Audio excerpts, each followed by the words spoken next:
Hello sophomores. I'm coming to you today on YouTube because I think there were some questions on how to do the cell membrane fluid mosaic model that I assigned to you last week. So you will notice that you got a packet to read, and the second page of the packet tells you, kind of shows you a picture of an overview of what your model might look like, and it has some components that you need to have in your model, noting that we crossed off F receptor proteins.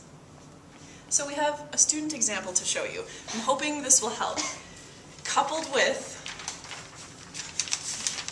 the handout that I gave you this morning during opening. So what I want you to think of is big picture on your cell models that you guys made. If I can use Ashley's for a moment. Oops.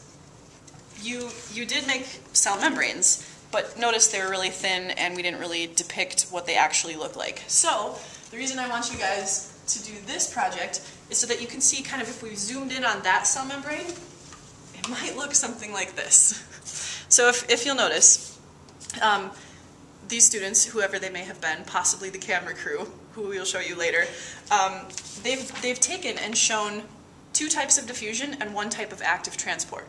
So on the model, they started with these items. They got those into place on their little cardboard piece, and then they went and showed simple diffusion, which in their model, if we can come in here, they've shown a little bean, which would actually be, it's a molecule, so its size and polarity and whether or not it's moving against or with the concentration gradient.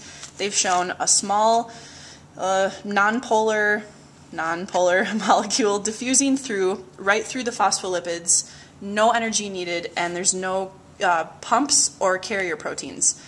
But in facilitated diffusion, back here, this is, when we talked about osmosis, that's facilitated diffusion. So water, in this case, facilitated diffusion, they've got a carrier protein spanning, it's in the membrane or transmembrane, and polar molecule, so here's water, and water's moving, oh, it looks like from here to here.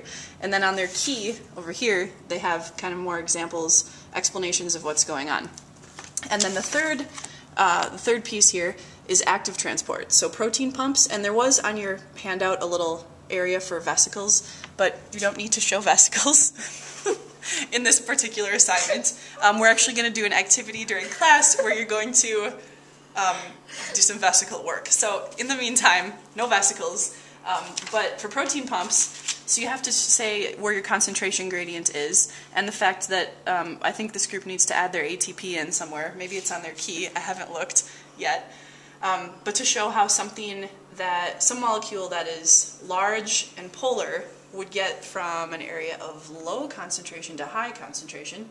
Oops, they're just moving that way, it looks like, with the use of energy. That way? But you said high concentration is here and low is here. Hence the arrows. So this would be moving the other way. Exactly. Against the gradient. Yeah, the arrows are, which is why you need ATP. I hope that clears up the project. If you still have questions, email me. This is being posted to YouTube, I hope, obviously, because you're on YouTube right now. Forgive me, this is my first one of these. I'm getting long-winded. The people photographing would like to show you their faces. Videoing. Videoing. Hello. And I will see you tomorrow.